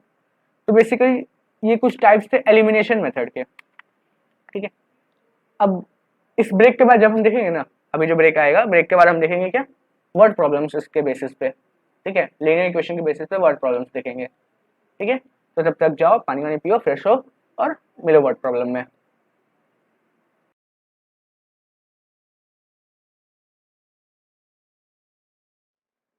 तो hello everyone, welcome after the break. तो अब हम जो करने जा रहे हैं वो है हमारा वर्ड प्रॉब्लम्स। देखते हैं वर्ड प्रॉब्लम में क्या है। ठीक है, तो मैंने बेसिकली वर्ड प्रॉब्लम को 6 से 7 टाइप से बांट दिया है और सबके ही एग्जांपल देखेंगे। बाद में जो आगे वीडियोस आएगी उसमें हम सारे कुछ 2-3 क्वेश्चन करके देख रहे होंगे। ठीक, अब एक एग्जांपल से इन वर्ड प्रॉब्लम्स को समझते हैं। तो बेसिकली क्या है ना कि कोई भी वर्ड प्रॉब्लम हो, अगर आपको इक्वेशन बनाना आता है, अगर आपको किसी भी तरह का इक्वेशन फॉर्म करना आता है तो आप इजीली कर सकते हो। ठीक है, बस मेरा कहना है कि अगर आपको इक्वेशन फॉर्म करने आता है तो आप वर्ड प्रॉब्लम को इजीली सॉल्व कर सकते हो। ठीक है, तो देखते हैं, हम क्वेश्चन देखते हैं, उसके ऊपर से ये वर्ड प्रॉब्लम्स को सॉल्व करते हैं। तो देखो हमारा जो क्वेश्चन था, लास्ट जो क्वेश्चन हमने ये जो क्वेश्चन है हमारा, क्या है कि Meena went to bank to withdraw ₹2000। She asked the cashier to give ₹50, ₹100 notes only. Meena get 25 notes in all. Find how many notes of ₹50 and 100 she received. Question क्या कह रहा है कि मीना बैंक गई। ठीक है, क्या है कि मीना जो है सीधी सारी लड़की गई बैंक। ठीक है, बैंक जाके जहाँ पैसा जमा होता है ना, कैशियर कैशियर को बोली कि भैया मेरे को 2000 रुपये निकालने हैं। कितने, तो 2000 रुपये निकालने हैं, लेकिन मेरे को जो आप नोट दीजिए ना वो 50 वाले दीजिएगा और 100 वाले नोट दीजिएगा। क्वेश्चन को समझो क्या कर रहा है कि 2000 रुपये उसे लेने हैं बैंक से। ठीक है, तो लेकिन उसको जो नोट चाहिए वो 50 रुपये वाले ही चाहिए और 100 100 रुपये के ही चाहिए। जो कैशियर है ना, यहाँ का जो कैशियर है उसने क्या किया, मीना को पैसे दे दिए, 2000 दे दिए, टोटल उसको 25 नोट्स दिए। ठीक है, 25 नोट्स दिए। तो अब हमें बताना है कि उसको कैशियर ने कितने 500 के नोट्स दिए हैं और कितने, सॉरी, कितने 50 के नोट्स दिए हैं और कितने 100 के नोट्स दिए हैं। ठीक है, इसी चीज को हमें बताना है। तो देखते हैं, मानते हैं क्या कि जितने 50 के नोट्स मिले हैं ना उसको एक्स मान लेते हैं, जितने 100 के नोट्स मिले उसको वाई मान लेते हैं। सॉल्व क्या हो जाएगा, इजी हो जाएगा करना। क्या करेंगे, लेट द नंबर ऑफ, यहाँ से हटा देते हैं, नंबर ऑफ नोट्स ऑफ ₹50। 50 के जो नोट्स हैं इसको x मान लेते हैं और सेम सेम चलेगा, late the number of notes of ₹100 को y मान लेते हैं। अच्छा, जितने टोटल नंबर नोट्स 50 के वो x है, टोटल नंबर ऑफ 100 के नोट्स कितने हैं, y है। यानी कि तो अकॉर्डिंग टू क्वेश्चन क्या है कि हमारे पास x प्लस वाई की वैल्यू क्या दे रखी है, 25 है ना। उसको 25 टोटल नोट्स मिले, 50 के कुछ नोट्स, 100 के कुछ नोट्स, ठीक है, टोटल जोड़ के उसको कितने मिले, 25 नोट्स मिले। ठीक है, यहाँ से देखो एक इक्वेशन आपका बन के रेडी हो गया। आगे बढ़ते हैं ना। अब ऐसा है कि उसके पास टोटल कितने पैसे मिले, 2000 रुपए मिले ना, 50 के नोट्स में, 100 के नोट्स में। अच्छा, 50 का नोट टोटल कितना है हमारे पास, x, 100 का टोटल नोट कितना है, y। तो उसका सम क्या होगा, 50 का नोट का तो 50x होगा और 100 का क्या होगा, तो 100y होगा। एक और हमारे पास क्या आया, 50x plus 100y is equal to 2000, क्योंकि 2000 रुपये उसे मिलने थे। ये हो गया हमारा इक्वेशन 2 हो गया ना। अगर मैं कहूँ कि मैंने आपको 5-5 रुपए के कुछ सिक्के दिए हैं और 1-1 रुपए के मैंने आपको 2 सिक्के दिए हैं, आपके पास टोटल 12 रुपए है, तो बेसिकली समझो कि मैंने आपको 5 रुपए कितने सिक्के दिए हैं, 2 सिक्के दिए होंगे तभी ना आपके पास ये 10 रुपए बने होंगे। ठीक है, तो सिर्फ 50 रुपए के कितने नोट्स दिए होंगे कि मेरे पास ये कुछ पैसे बने होंगे। ठीक है, काउंट करके उसी चीज को हमें निकालना है। दोनों इक्वेशन आ गए हमारे पास। अब मेरे को नहीं लगता कि किसी भी तरह से आपको बताने की जरूरत है कि इसे सॉल्व कैसे करते हैं। तो इसको सॉल्व करना बहुत इजी है।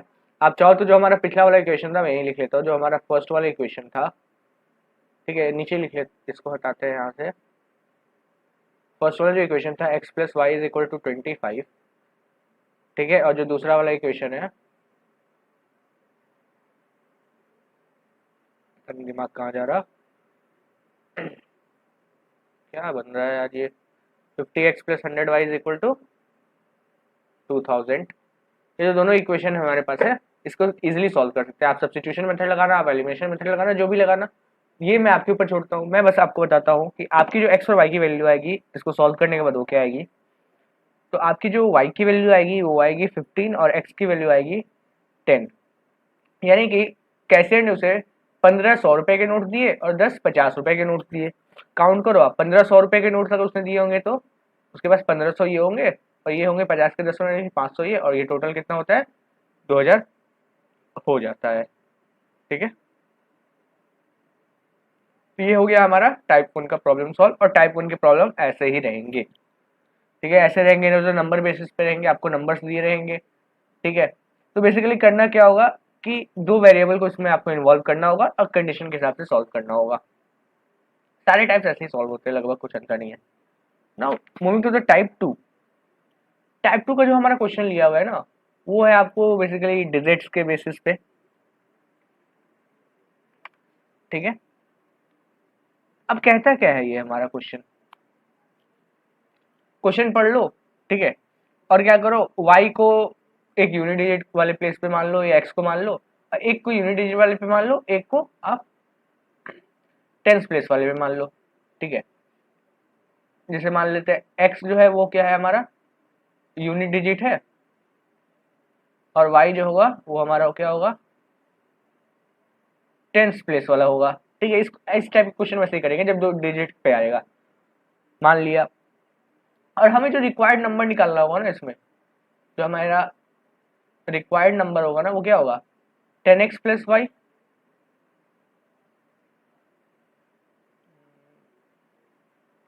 सॉरी 10y प्लस एक्स, यही होगा। क्योंकि ये क्या है, ये हमारा टेंस प्लेस है, ये हमारा यूनिट प्लेस है। ठीक है, अब हमें इक्वेशन मिल गया होगा। एक इक्वेशन यहाँ से मिलेगा, एक्स प्लस वाई करके कुछ मिलेगा, एक 10y प्लस एक्स करके कुछ मिलेगा, हम सॉल्व कर लेंगे, हमारा इजीली सॉल्व हो जाएगा। फिर देखो इस क्वेश्चन को देखते हैं, इस क्वेश्चन को सॉल्व करते हैं। हमें क्या देखता है कि the sum of the digit of a two digit number is 12। कोई एक 2 डिजिट का नंबर है, उसका सम कितना है, 12 है। जैसे मान लेते हैं ना 48 है, तो क्या होता है हमारा 4 प्लस 8 12 होगा। ठीक है, तो ये कह रहा है the number obtain by interchanging it's digit exceed the given number by 18, final number. Interchanging it's digit का मतलब, जैसे मैंने अभी क्या लिया था 48 लिया था, तो जब हम इसे इंटरचेंज करेंगे तो क्या बनेगा 84 बन जाएगा। ठीक है, तो वैसा ही कह रहा है। सॉल्व करते हैं इसको, कोई बड़ा बात नहीं है सॉल्व करना। फिर से क्या लेंगे, अभी मैंने बताया एक एक्स और वाई लेंगे, तो किसी को कुछ भी ले सकते हो। लेट द नंबर, नंबर नहीं डिजिट, डिजिट पे बात हो रहा है। Let the digit at tenth place B, जो हमारा डिजिट टेंथ प्लेस पे है ना उसको वाई मान लेते हैं, जैसे मैंने बताया वैसे ही करेंगे। एंड यूनिट प्लेस लिखो या वंस प्लेस लिखो, एट एंड यूनिट प्लेस भी एक्स, जो हमारे यूनिट प्लेस पे उसको एक्स, जो टेंथ प्लेस पे उसको वाई। तो क्वेश्चन के हिसाब से हमारे पास क्या है, X plus Y is equal to 12 दे रखा है। ऑल्सो हमें क्या फाइंड करना है, नंबर फाइंड करना है ना। तो रिक्वायर्ड जो नंबर होगा वो हमारा क्या होगा, अभी मैंने बताया था रिक्वायर्ड नंबर का फॉर्मूला 10y प्लस एक्स। कोई दिक्कत यहाँ तक तो कोई दिक्कत नहीं होनी चाहिए, मक्खन की तरह चल रहा है। ठीक है, जैसे जैसे बताते हैं वैसे वैसे करते जाओ। हो गया। अब हमारा क्वेश्चन क्या कहता है कि जब हम उस नंबर को रिवर्स कर रहे हैं, उलट दे रहे हैं, तो हमारा जो कुछ चेंज हो जा रहा है। क्या चीज चेंज हो रहा है, मैं भी भूल गया था। जो गिवन नंबर है ना उससे 18 एक्सीड कर जा रहा है, गिवन नंबर से 18 एक्सीड कर जा रहा है। तो जो रिवर्स नंबर होगा, नंबर ऑब्टेन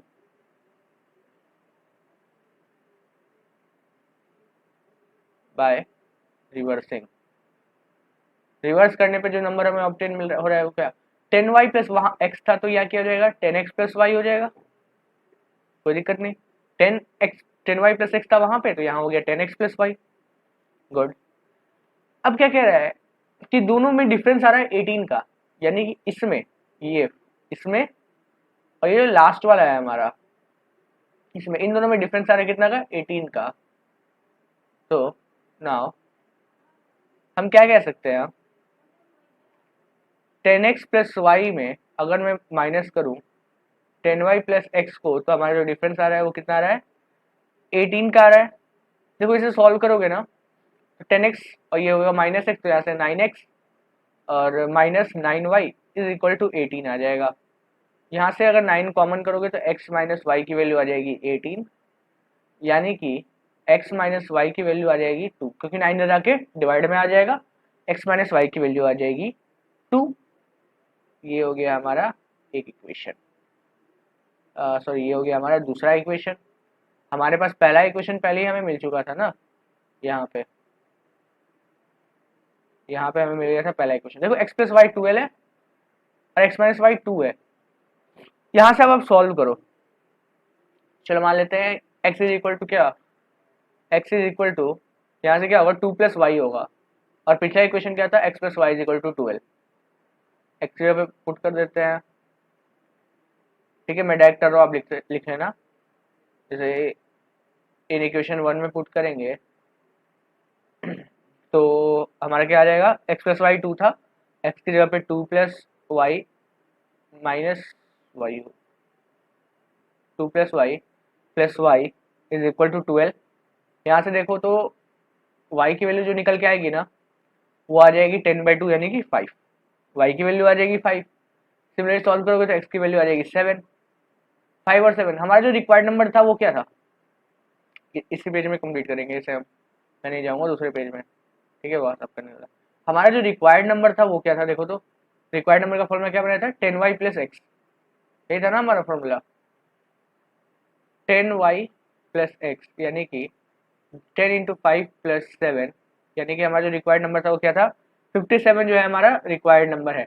57 को उल्टा करो 75, 75 माइनस 57 क्या आता है हमारा 18 आ जाता है, जो कि करेक्ट है। तो ये रहा हमारा आंसर।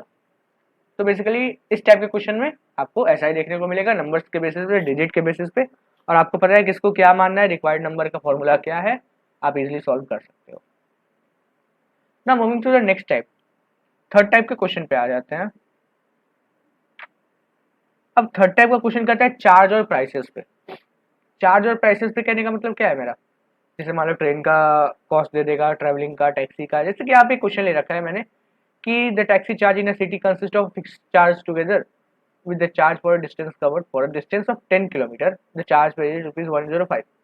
मतलब कि क्वेश्चन उतना पढ़ने नहीं जा रहा, मैं आपको सीधा सीधा समझा देते हैं कि एक टैक्सी, एक सिटी में कोई टैक्सी चला रहा है, वो चार्ज कैसे कर रहा है एक फिक्स चार्ज है, जैसे मान लो कि मैं कहूँ कि आप मेरे को 100 रुपये बिजली, मतलब कि बिजली बिल बनने जा रहा है, तो 100 रुपये फिक्स्ड है कि आपको हर महीना 100 रुपये देना ही देना है, प्लस आप जितना यूनिट उठा रहे हो, ठीक है, जितनी यूनिट आपकी यूज हो रही है वो जोड़ के आपको एक टोटल अमाउंट देना है। बस वही कह रहा है कि एक फिक्स चार्ज है और बाकी जितना डिस्टेंस कवर है उसके ऊपर चार्ज लग रहा है। अब क्या कह रहा है कि for a distance of 10 kilometre, 10 kilometre चलने के लिए जो चार्ज पे हो रहा है वो 105 रुपये, और for a journey of 15 kilometre जो चार्ज पे हो रहा है 155 रुपीज। तो फिक्स चार्ज और चार्ज पर किलोमीटर क्या है ये निकालना है।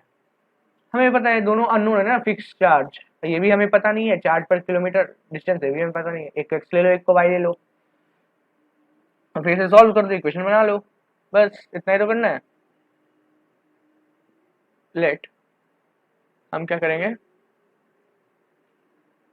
जो हमारा फिक्स चार्ज है, let fix charge be X, क्या एक्स रुपीज, ठीक है, फिक्स चार्ज एक्स रुपीज मान लेते हैं। तो और लेट चार्ज पर किलोमीटर, जो चार्ज हमारा पर किलोमीटर है उसे वाई रुपीज मान लेते हैं, ठीक है, राइटिंग के लिए सॉरी, समझ जाओ भाई कि फिक्स चार्ज को एक्स और चार्ज पर किलोमीटर को वाई रुपीज मान लेते हैं। अब अकॉर्डिंग टू क्वेश्चन हमें क्या कह रहा है, अकॉर्डिंग टू क्वेश्चन हमें क्या कह रहा है कि दोनों का सम मिला के अगर कोई बंदा 10 किलोमीटर जा रहा है तो उसको 105 देना पड़ रहा है, और 15 किलोमीटर जा रहा है तो 155 रुपये देना पड़ रहा है। अब 10 किलोमीटर जा रहा है, क्या डिस्टेंस है, डिस्टेंस किसके लिए किस में आ रहा है, चार्ज पर किलोमीटर वाले में, यानी कि एक्स प्लस, ये तो फिक्स है ना, एक्स तो कहीं चेंज हो नहीं रहा, 10y इज इक्वल टू हमें कितना देना पड़ रहा है 105, ये एक इक्वेशन बन गया। और यहाँ पे देखो फिर से x तो फिक्स है लेकिन चेंज हो रहा है, ये हमें कितना दे रहा है 155 देना पड़ रहा है। अब आप इसे कैसे भी सॉल्व करो, एलिमिनेशन लगाओ, सब्स्टिट्यूशन लगाओ, ठीक है, आप जैसे भी सॉल्व करना है आप करो, मैं आपको सीधा सीधा इसका सॉल्यूशन का जो आएगा वो बताते हैं। आप जब इसे सॉल्व करोगे, ठीक है, आपको जिस जो भी मेथड यूज करना है यूज करो, आप जब सॉल्व करोगे ना तो हमारी जो वैल्यू आ जाएगी वो आ जाएगी x की 5 और y की वैल्यू आ जाएगी 10, x की वैल्यू 5 और y की वैल्यू 10 आ जाएगी। अब हमने क्या माना था, फिक्स चार्ज जो है अब कितना लग रहा है 5 रुपये फिक्स चार्ज है और 10 रुपये पर किलोमीटर का चार्ज है, ठीक है। अब देखो यहाँ पे 10 रुपये पर किलोमीटर लग रहा है, यानी कि 100 प्लस 5 155, 15 है 150 प्लस 5 155, ठीक है। तो ये आपका रिक्वायर्ड आंसर है और ये हो गया आपका एक और टाइप का क्वेश्चन खत्म। नेक्स्ट टाइप के क्वेश्चन पे आते हैं। अब हमें क्या कह रहा है इस टाइप के क्वेश्चन में, ये फ्रैक्शनल बेस्ड क्वेश्चन है, ठीक है, क्या है हमारा फ्रैक्शनल बेस्ड क्वेश्चन है। अब फ्रैक्शन में है तो हम एक्स वाई अलग अलग तो मान नहीं सकते, क्या करेंगे हम लोग फ्रैक्शन के केस में, हम क्या मानेंगे एक्स बाई वाई मानेंगे, एक्स क्या है हमारा न्यूमरेटर और वाई क्या है हमारा डिनोमिनेटर, ठीक है।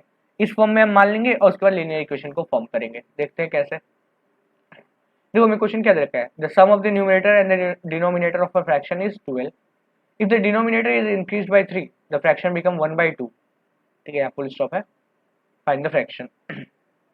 ये चीज हमें कह रहा है, तो हमें तो पहले फ्रैक्शन को फाइंड करना है। हमें क्या, मैंने क्या बोला, फ्रैक्शन क्या मानेंगे X Y Y, let the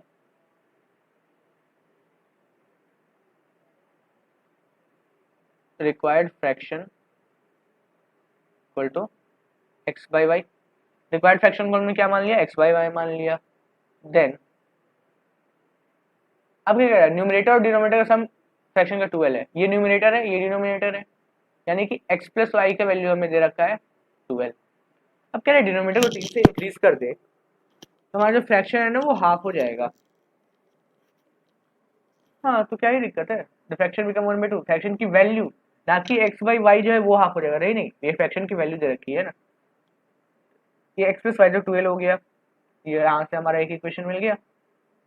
also जब हमने क्या किया डिनोमिनेटर को 3 से इंक्रीज कर दिया तो फ्रैक्शन हो गया 1/2, यानी कि न्यूमरेटर तो वैसे का वैसा ही है, डिनोमिनेटर क्या हो गया 3 से इंक्रीज हो गया तो फ्रैक्शन भी हो गया 1/2।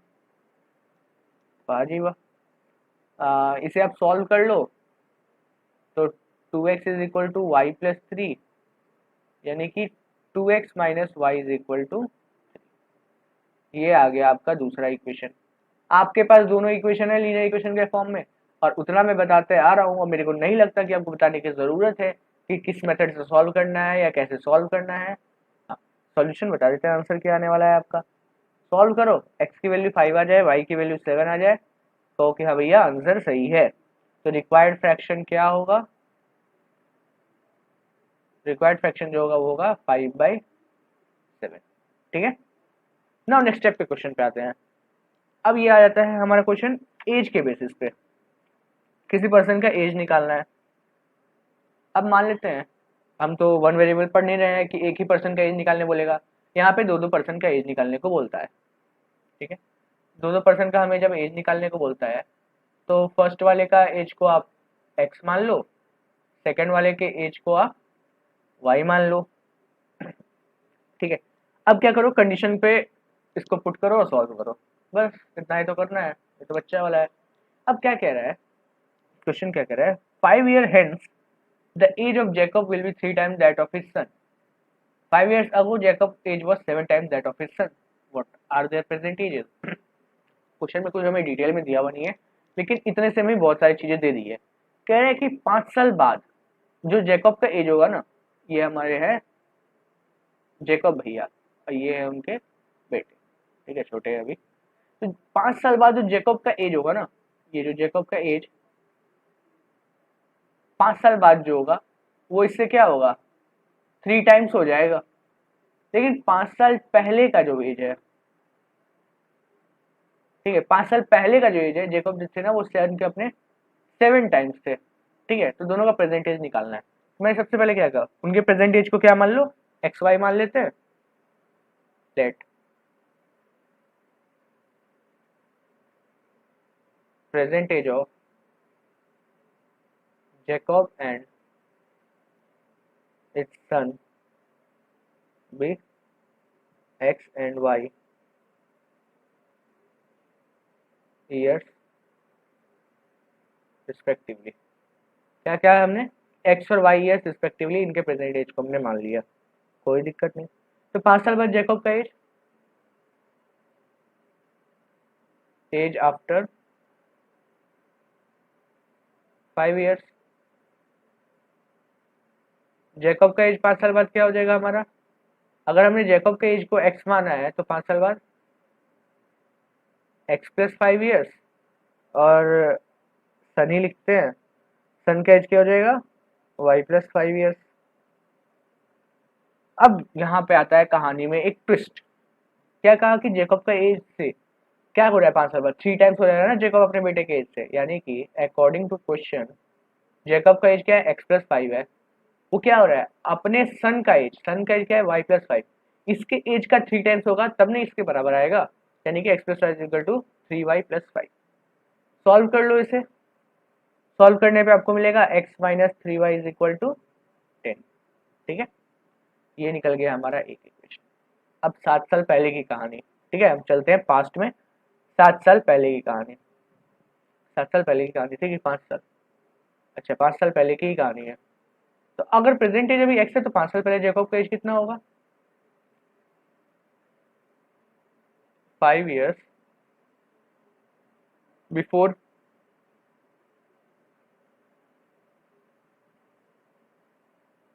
जैकब की एज कितनी होगी, अभी एक्स है तो एक्स माइनस 5 years होगी, और सन की एज कितनी होगी, अगर वाई है तो वाई माइनस 5 years होगी, यही है ना।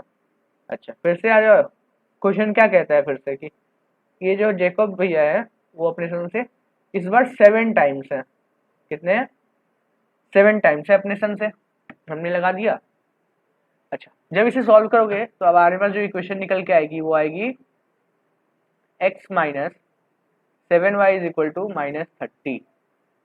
ठीक है, ये हमारे पास आ गई दूसरी इक्वेशन। हमारे पास दोनों इक्वेशन अवेलेबल है, अब आता है आपको सॉल्व करना है। चलो आंसर बता देते हैं। सॉल्व करके जो आपका आएगा ना, y की वैल्यू आएगी 10 और x की वैल्यू आएगी 40। ठीक है, यानी कि हमारे जो जेकब भी है उनकी एज है 40 साल और उनके बेटे की एज है 10 साल प्रेजेंट में। ठीक है, एक और टाइप का क्वेश्चन हमने क्लियर कर लिया। अब आ जाओ छठे टाइप के क्वेश्चन पे। कह रहे हो कि सर इतना इतना क्वेश्चन करवा रहे हो, क्या ही है यार, प्रैक्टिस कर लो ना, थोड़ा सा तो है। अब आ जाते हैं छठे टाइप के क्वेश्चन पे। देखो इस क्वेश्चन में क्या कह रहा है ना, find four angles of a cyclic coordinator ABCD in which. इसका क्वेश्चन ही नहीं है। अब है क्या क्वेश्चन में, बाकी पार्ट मैं मेंशन करूंगा। Angle A is equal to x plus Y plus 10 degree, angle B is equal to Y plus 20 degree, और angle C x plus Y minus 30 degree, और एंगल डी की वैल्यू दे रखी है हमें एक्स प्लस वाई डिग्री। हमारे पास सारे angles की वैल्यू दे रखी है, एक क्वाड्रिलेटरल एबीसीडी से सारे एंगल्स की वैल्यू दे रखी है। ठीक है, हमको इनको चारों एंगल्स को फाइंड करना है। जैसा वो क्वाड्रिलेटरल भी देख ले कैसा दिखता है।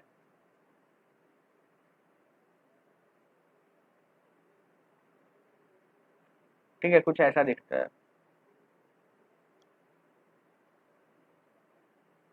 यहाँ पे है ए बी सी और डी, इनमें से कोई फर्क पड़ता नहीं हमें, क्योंकि हमें तो निकालना है सॉल्यूशन डायरेक्ट। करते हैं। अच्छा, इस तरह के क्वेश्चन करेंगे क्या, ये तो मैंने बताया नहीं। अननोन क्वांटिटी को, अननोन जो क्वांटिटीज है उनको एक्स वाई मानो, रीजन इक्वेशन फॉर्म करो और सॉल्व करो। ये तो बेसिक रूल है, इसी में फॉर्म करते हैं हम लोग। अच्छा, ये किस तरह का कोऑर्डिनेटर है, साइक्लिक है। हमें क्या पता है साइक्लिक कोऑर्डिनेटर में, हमें एक चीज पता है, सम ऑफ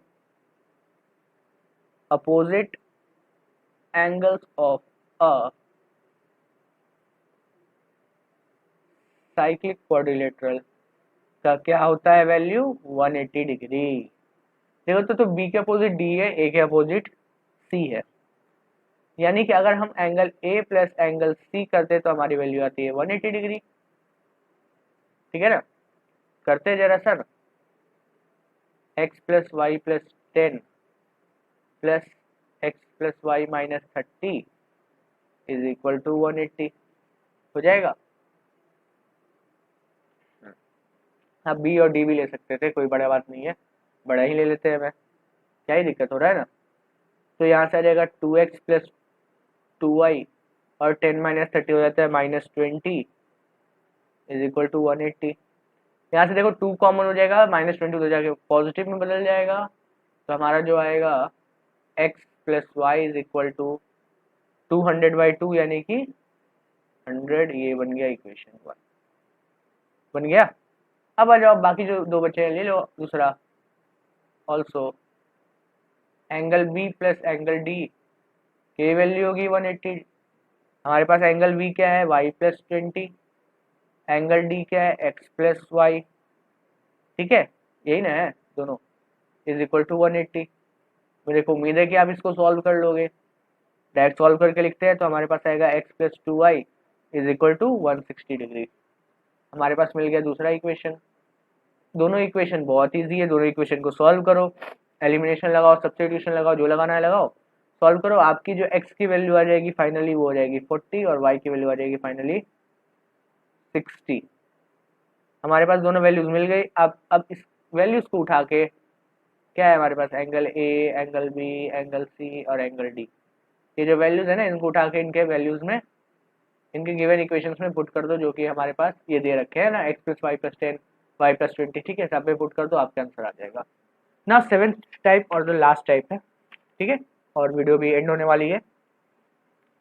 तो सेवन टाइप बताने से पहले कहूँगा कि शेयर कर दो, क्योंकि बहुत मेहनत लगता है बनाने में। ठीक है, कोई स्ट्रेस लेके पढ़ने की जरूरत नहीं है, आराम से पढ़ेंगे, लेकिन बोर्ड्स आने के पहले तो खत्म कर ही देंगे, आपका बुक सिलेबस कवर कर लेंगे। देखो इसमें क्या कह रहा है ना, सेवन टाइप्स में, सेवन्थ वाले टाइप में ना, फिर से वही है, अननोन क्वांटिटी को एक्स वाई मान लो, मान लिया। अब इसमें जो आपका जो क्वेश्चन रहेगा ना, डिस्टेंस वगैरह ये सब पे रहेगा, तो कुछ बात आपको नोट करना है। हमें क्या पता है, डिस्टेंस इज इक्वल टू क्या होता है, स्पीड इनटू टाइम। ठीक है, स्पीड को मैं v से भी डिनोट कर सकता हूँ, टाइम को t से, और डिस्टेंस को x से। ये मैं कह रहा कि आप अब पता नहीं है तुम्हें, ये चीजें पता होगी। अगला क्या कहता है कि कुछ चीजें हमें निकालनी है। क्या? Speed along current. इस टाइप का क्वेश्चन लिया नहीं है मैंने, बट हाँ अगर आता है तो कैसे निकालोगे। करंट कह रहा हूँ, स्पीड कैसे निकलता है? तो स्पीड ऑफ, जो बंदा तैर रहा है, speed of swimmer plus speed of current. Current की स्पीड और स्विमर की स्पीड को जोड़ दो, स्पीड अलोंग करंट निकल जाएगा। और अगेंस्ट करंट निकालना है तो दोनों को क्या करो, माइनस कर दो, आपका अगेंस्ट करंट निकल जाएगा। डन। बस बताना तो इतना ही था। अच्छा, अब आ जाओ भाई कि अप स्ट्रीम डाउन स्ट्रीम क्या होता है, यहाँ लिखते हैं। अप स्ट्रीम का मतलब क्या हो रहा है? जैसे मान लो कोई एक नदी है, उसमें पानी का बहाव क्या आ रहा है, नीचे की तरफ आ रहा है, और आप क्या कर रहे हो, बोट को ऊपर की तरफ लेके जा रहे हो, तो ये हमारा किस केस आ गया, अप स्ट्रीम। यानी कि यहाँ जो हमारा फॉर्मूला बनेगा वो होगा एक्स माइनस वाई। अब कहोगे सर ये एक्स क्या है, ये वाई क्या है ना। एक्स जो होगा ना वो होगा हमारा स्पीड ऑफ बोट, जो आप बोट को लेके जा रहे हो, ठीक है। और वाई जो होगा वो होगा हमारा स्पीड ऑफ स्ट्रीम, ठीक है। ये सारी चीजें होंगी। वैसे अब डाउन स्ट्रीम क्या होता है? अब भैया पानी का बहाव तो इसी तरफ है, आप भी इसी तरफ आ जाओ, ये हो गया हमारा डाउन स्ट्रीम। ये इसका फॉर्मूला होता है एक्स प्लस वाई, ठीक है। तो इन चीजों को आपको क्या करना है, याद रखना है, स्क्रीनशॉट ले लो क्योंकि इसे रब करने जा रहा है। पीछे जाओ, पॉज करो, स्क्रीनशॉट लो, क्योंकि ये सारी चीजें आपने 9th में पढ़ रखा है। नहीं पढ़ा है तो फिर मेरे को मत बोलो। अब क्वेश्चन की देखो, अब boat goes 30 kilometre upstream, 44 kilometre downstream, 10 hour in 13 hour it can go 40 kilometre upstream, 55 kilometre downstream, determine the speed. साफ कर दिया कि 10 घंटे में इतना अप स्ट्रीम इतना डाउन स्ट्रीम जाएगा, और 13 घंटे में इतना अप स्ट्रीम इतना डाउन स्ट्रीम जाएगा, स्पीड को निकालो, ठीक है। हम क्या करते हैं, लेट स्पीड ऑफ बोट। अच्छा, वो स्पीड ऑफ बोट जो था ना, वो किस में था, स्टिल वाटर में था, ठीक है। Speed of boat in still water, मतलब ये पानी बह नहीं रहा, रुका हुआ है, क्या है, एक्स किलोमीटर पर आवर, ठीक है। और स्पीड ऑफ स्ट्रीम जो होगी वो होगी हमारी वाई किलोमीटर पर आवर, ठीक है। तो क्या है हमारे पास, speed of boat downstream, downstream जाता है तो बोट की स्पीड क्या है हमारे पास, x plus y kilometre per hour. ध्यान रखना किलोमीटर पर आवर में, अगर यहाँ पे कोई भी दूसरी वैल्यूज है तो उसको चेंज कर लेना किलोमीटर पर आवर में। और क्या है, speed of boat upstream X minus Y kilometre per hour. सारी वैल्यूज हमने लिख ली है।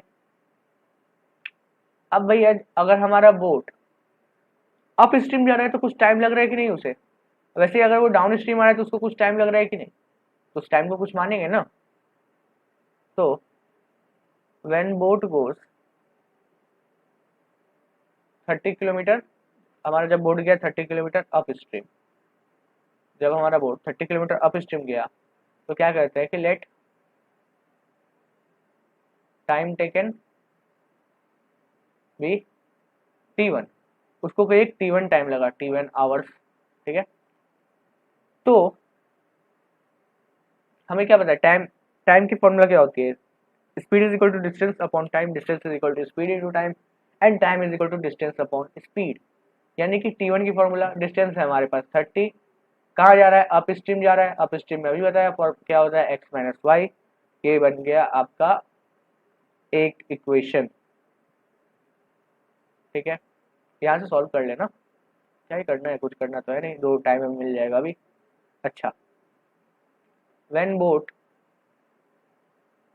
गोज, अब 30 किलोमीटर अप स्ट्रीम तो चल गया, फर्स्ट केस की बात कर रहा हूँ, और फिर 44 किलोमीटर डाउन स्ट्रीम जब जाएगा, 44 किलोमीटर डाउन स्ट्रीम, इस बार टाइम कुछ और मान लेते हैं, लेट टाइम भी T2 आवर्स, जो टाइम लग रहा है वो T2 आवर्स लग रहा है, ठीक है। तो अब इस केस में T2 की वैल्यू क्या होगी हमारे पास, 44 by X plus Y hour, दोनों टाइम मिल गए। क्वेश्चन पे आ जाओ फिर से आप, क्वेश्चन पे आओ, क्या कह रहा है। दोनों टाइम को जो कंबाइन करके जो ट्रेवल हो रहा है वो कितना हो रहा है, 10 आवर्स का हो रहा है। ठीक है, तो जब दोनों टाइम को कंबाइन करके 10 आवर्स का हो रहा है, यानी कि T1 प्लस T2 की वैल्यू हमारे पास 10 है। T1 हमने क्या निकाला, 30/x-y प्लस यहाँ 44/x+y इज इक्वल टू 10। अब हमें ये बताने की ज़रूरत नहीं है यहाँ से कि आप क्या करोगे भैया। आप करोगे कि 1/x-y को हम u लेंगे, 1/x+y को हम v लेंगे और इसको सॉल्व करेंगे। ठीक है, चलो सॉल्व कर लिया। जब आप सॉल्व कर लोगे ना, आपकी जो फाइनल वैल्यू निकल के आएगी x और y की, क्या आएगी अभी तो पता नहीं, नहीं ना पता, क्योंकि यहाँ से तो हमें एक ही क्वेश्चन मिलेगा ना, 30u plus 44v is equal to 10। ठीक है, ये होगा हमारा पहला इक्वेशन। दूसरे इक्वेशन पे आ जाओ। दूसरा केस भी तो हमें दे रखा था, दूसरा केस देखो, दूसरा केस दे रखा था ना कि 13 घंटे में 40 किलोमीटर अप और 55 किलोमीटर डाउन स्ट्रीम। तो डायरेक्ट निकालते हैं ना, T1 T2 ले लिया था हमने ना, तो इस बार डायरेक्ट कर लेते हैं। क्या होगा, 40 बाई अप जा रहा है तो x-y प्लस 55 बाई, आप स्टेटमेंट लिख लेना। अगर किसी को दिक्कत है स्टेटमेंट में कमेंट करो, ठीक है, स्टेटमेंट के साथ सॉल्यूशन भेज देंगे। क्या ही कर सकते हैं, क्योंकि आप 10th में आ गए और अब ये नहीं कर सकते तो कुछ नहीं कर सकते। स्टेटमेंट तो आप खुद से बना के लिख ही सकते हो कि boat goes 40 kilometre up stream and 55 kilometre down stream in 13 hours. ठीक है, या जैसे इसके लिए स्टेटमेंट ये सब लिखा वैसे लिख लो, T3 T4 मान लो और कर लो। ठीक है, यहाँ से भी सेम आप इस चीज़ को करोगे, सॉल्व करोगे तो यहाँ से भी आपको एक और इक्वेशन मिल जाएगा, 40u plus 55v is equal to 13। ये हो गया दूसरा इक्वेशन, और बताने की ज़रूरत नहीं है दोनों इक्वेशन को कैसे सॉल्व करना है। लेकिन हाँ, सॉल्व करने के बाद जो आपका आंसर आएगा वो होगा, x की वैल्यू आएगी 8 और y की वैल्यू आ जाएगी 3। रिक्वायर्ड आपका आंसर। x क्या था हमारा, स्पीड ऑफ बोट, और y क्या था, स्पीड ऑफ स्ट्रीम। हमें निकालना क्या था, क्या निकालना था, हाँ स्पीड निकालना था, वो क्वेश्चन में छूट गया था क्या, सिर्फ स्पीड लिखा हुआ है यहाँ पे, तो आप मेंशन कर लो स्पीड ऑफ बोट, मेरे को भी नींद आ रहा है, एंड स्ट्रीम। अब किस में निकालना है, हमें स्टिल वाटर में निकालना है। ठीक है, बोट का स्पीड स्टिल वाटर में, और स्ट्रीम तो भाई बहेगा ही ना। तो ये हमारे सारे टाइप के क्वेश्चन क्लियर हो चुके हैं। उम्मीद करता हूँ कि आपको समझ में आया होगा। ठीक है, समझ में आ गया तो ठीक, नहीं समझ में आया तो पीछे जाओ फिर से देखो, कोई भी प्रॉब्लम है भाई, हमारा इंस्टा हैंडल है ना, इंस्टाग्राम पे आओ, IM_RO08 सर्च करो और मैसेज करो भैया, मिल जाएंगे आपको। नहीं मिले वहाँ पे कोई बात नहीं, कहीं नहीं मिलेंगे वहीं पे मिलेंगे यार। हमारा ट्विटर तो है नहीं भाई, यूट्यूब है, क्या करो आप, जो हमारा यूट्यूब है ना, पहले उसे करो आप सब्सक्राइब चैनल को, फिर करो आप इस वीडियो को शेयर, और इन दोनों के पहले आप करो कमेंट, और सबसे मेन करो इसे लाइक। कैसे बनता है ऐसे, हाँ लाइक करो, ऊपर की तरफ अंगूठा, लाइक करो। ठीक है, ऑल द बेस्ट, मिलते हैं नेक्स्ट वीडियो में। Thank you for joining, have a nice day.